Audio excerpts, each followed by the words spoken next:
Let's face it, we've all got those games we don't particularly want people to know that we play.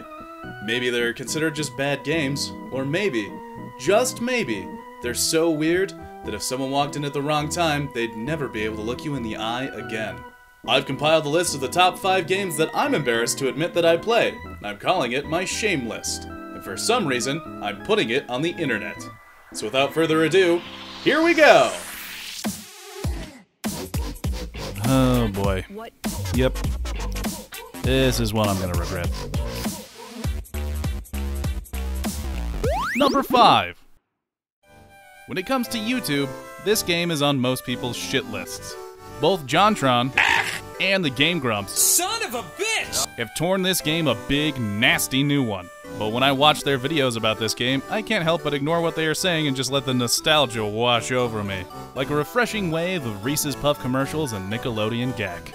In my opinion, the game is actually pretty fun. Going back and replaying it, the controls are pretty tight and the characters are fun and cool looking.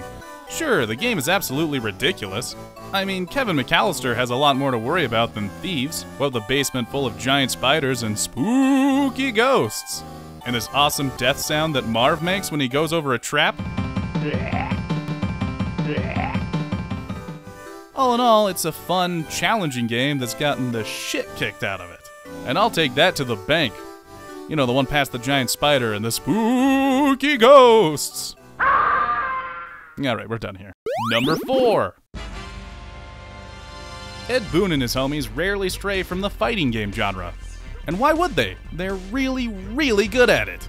But there were 3 times that they took the Mortal Kombat universe out of the ring and into new directions. Not including cart combat and puzzle combat. It doesn't count. Stop trying to make it count. Make your own fucking list.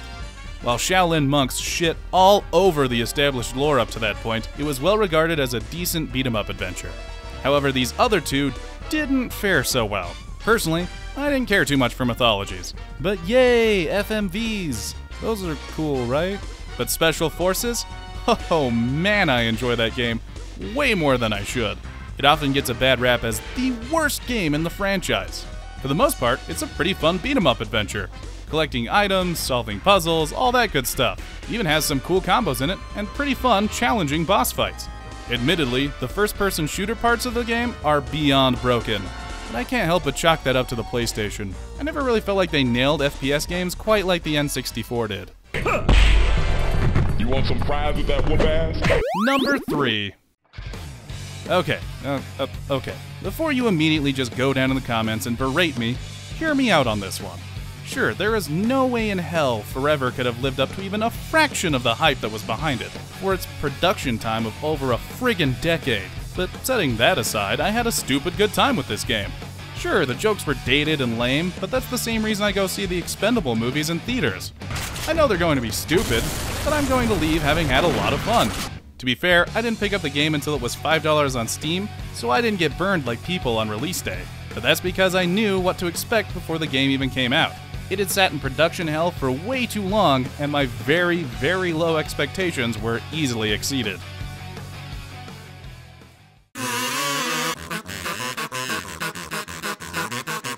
Number 2.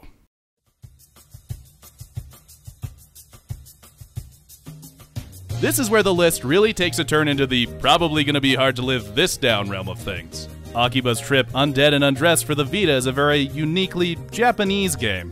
You play as a team of otaku in the Akihabara district of Tokyo, which is sort of a super geek mecca. Alright, not bad so far. This team of nerds fight genetically enhanced geeks who have gone crazy, all the while trying to get to the bottom of the conspiracy that created them. See? I've got you hooked. You're interested. But here's the kicker. These superpowered otakus are sensitive to sunlight, like myself and many other nerds. And how do you defeat them? By forcibly removing all of their clothing. The combat in this game is all about ripping clothes off enemies that are mostly adorable schoolgirls. Yep, there it is. There's the shame glaze to this weird Japanese donut. And the best part? The combat is fun as shit. No joke, it's challenging and extremely unique. It's tons of fun running around a living, breathing district of Tokyo, taking crazy side quests that relate to nerd culture, and beating the ever-living shit out of vampire schoolgirls with weapons like keyboards and action figures. And with an assload of customizable outfits that give you tons of cool perks and unlockable playable characters, give this game a ton of replayability. Just probably avoid playing it in public. That'd be kind of hard to explain.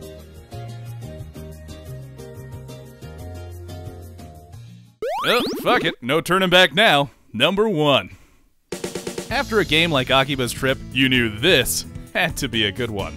See, Akiba at least had a unique combat engine and tons of fun exploration that is comparable to big AAA titles. But Katawa Shoujo does not. Top to bottom, it's just a dating sim.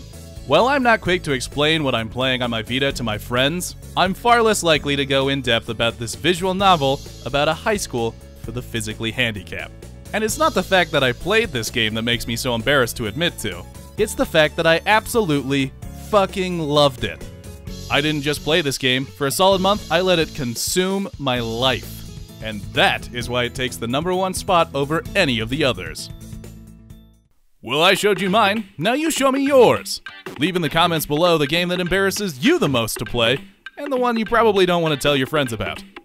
But fuck it, tell them here, because this is the internet and no one gives a shit. I'll be releasing new content on GeekTyrant.com every other week. And again on YouTube every other week. If you try not to think about it too much, that makes sense, so go ahead and click on that subscribe button. Also be sure to follow me on Twitter, Instagram, and like my page on Facebook. That way you'll keep up to date with all of my useless ramblings that don't really matter. So thanks for watching, and I'll see you in 2 weeks, you bunch of a-holes.